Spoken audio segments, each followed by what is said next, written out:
Alright guys, for those of you that are into blue tongues, you guys are in for a treat. This guy is one of the best in Australia, if not the best, and with the amount of critters that he's got here, I expect to have your minds absolutely blown. You're about to see some really cool animals.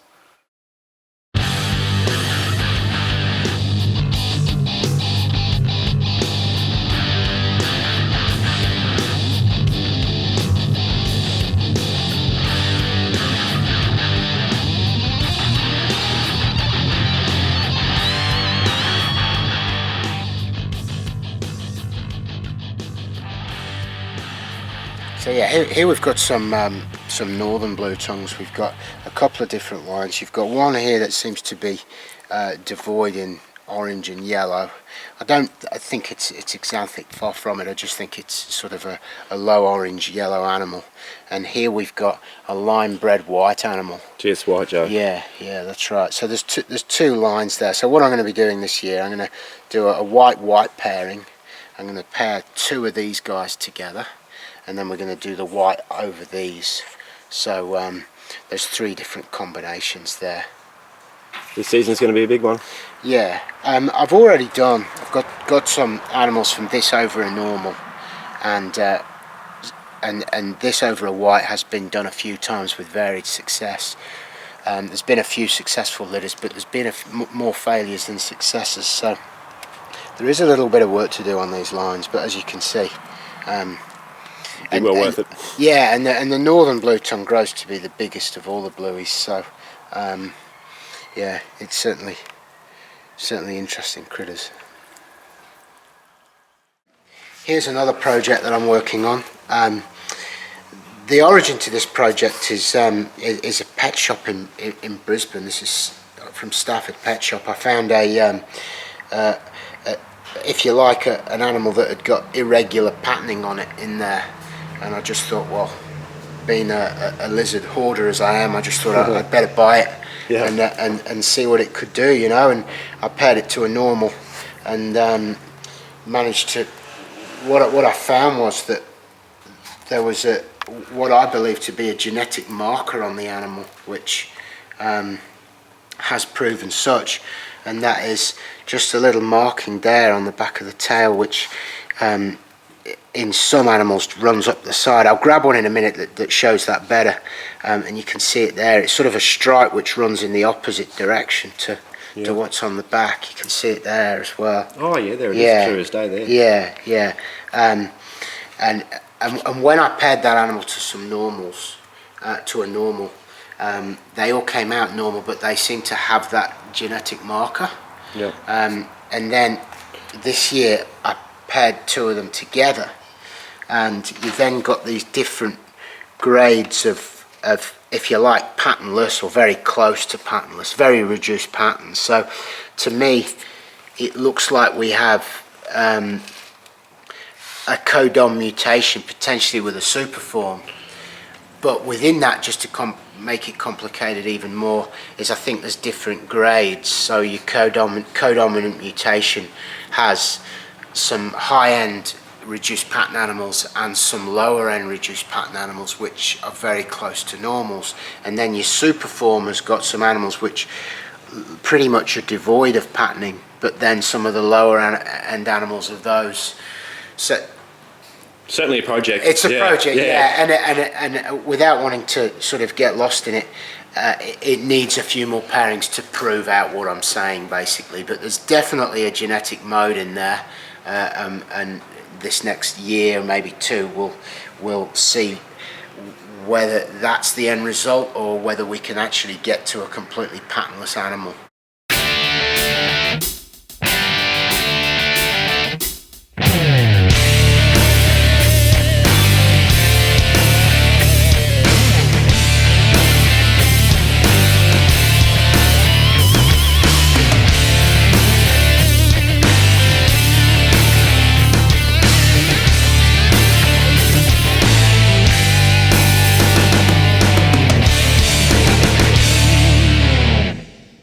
So we're going to kick off with a couple of the mutations that are widely known in Australia, and we're going to start with the hypermelanistic black blue tongue. So And here they are. As you can see, these are an impressive black bluey with a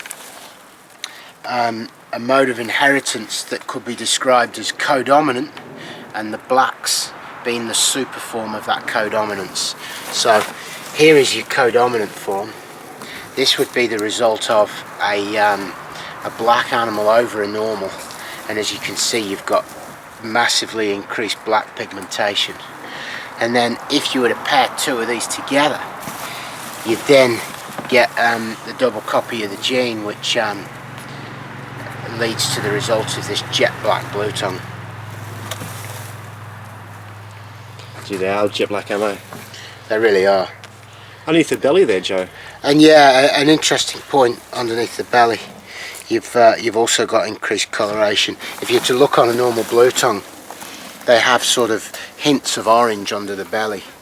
Under the belly of these guys, the orange is also massively intensified. Okay, so next up we've got albinos. For me, the albino is the holy grail of reptile mutations, and in blue tongues I think that's exactly the case again. This is a recessive mutation, and it was founded in the eastern blue tongues, in the New South Wales locality, eastern blue tongues.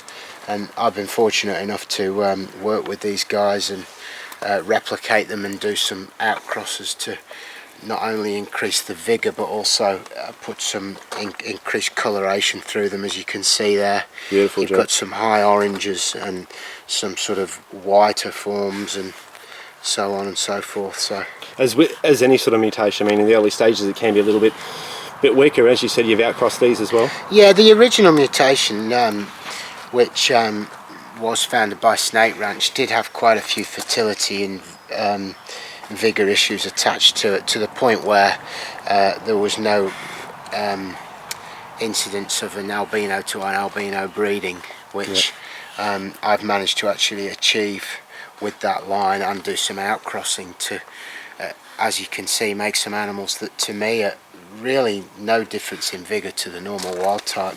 No, healthy, look at them. Yeah. Okay, so where it gets interesting with the albinos and the hypermelanistics is you've got two mutations which in colour speak couldn't be any further apart. You've got, in terms of the colour spectrum, you've got black on one side and you've got albino white, pretty much devoid of all black pigment, on the other. Now what I managed to do was to pair the black with the albino. So I paired the black with the albino and produced some offspring from those, which came out looking like that. So what that means is that the babies carried both the albino and the black gene. I mean, it's visible to see that carries the black gene because it is a visible trait when it's carrying, but the albino gene is non-visible. But so when these guys are paired back together, you're going to get some quite amazing results. What are your thoughts? Well, there's 9 combinations that can come out of pairing these guys together. You're going to get more blacks, more albinos. You're going to get the heterozygous form of albino. You're going to get the codominant form of black. You're going to get blacks that carry the albino gene. You're going to get albinos that carry the black gene. You're also going to get double heterozygous animals like that. You're also going to get normal wild type, believe it or not. And then finally, you're actually going to get the double homozygous form, which is a visual that is actually a hypermelanistic albino. So it is both this and that, which immediately when you look at it, you're like, well, what could it possibly look like because of there's such contrast, and that is what 2014 should see. Okay, so having had a quick look around the collection, I'd like to finish with a couple of minutes on what my theory is to successful outdoor keeping of blue tongues. So what we have here, and you've seen sort of in a panoramic view on camera there is all the various different outdoor cages that I have, and there's a simple theory to all these. They are essentially what looks like a rabbit hutch, and the original prototype that I used was in fact a rabbit hutch, but I got it and changed it to put this hole here instead of an archway, and then in the back here you can see the bluey in there. You've got sort of a dry loosened hay, and in the front you've got a open-sided, in terms of ventilation, that is, sides to the hutch. And because you've got low sides on this, you can allow low aspect sun to come through, especially in the winter, so that these guys can get a little bit of sun all year round. Because obviously in the summer the sun sits on high, but in the winter it comes in at a lower angle. And the basic theory to these enclosures is that is to basically keep the animal dry. My theory is that the cold will not kill a reptile, or indeed do a reptile that much harm, but the cold and the wet will. And the same with heat. Bluetongues can stand quite a little bit of heat, but they don't like high humidity, so if you've got warm wet conditions you're going to have issues, and if you've got cold and wet conditions you're going to have issues. So how I approach that is to keep these guys off the ground. They've got outdoor conditions, but they're off the ground. So in here they're as dry as a bone. They get as much sun as they need. They can shelter in the back from the sun, and also in times of deluge rain or high heat, I can also put these waterproof and sun reflective tarps over them.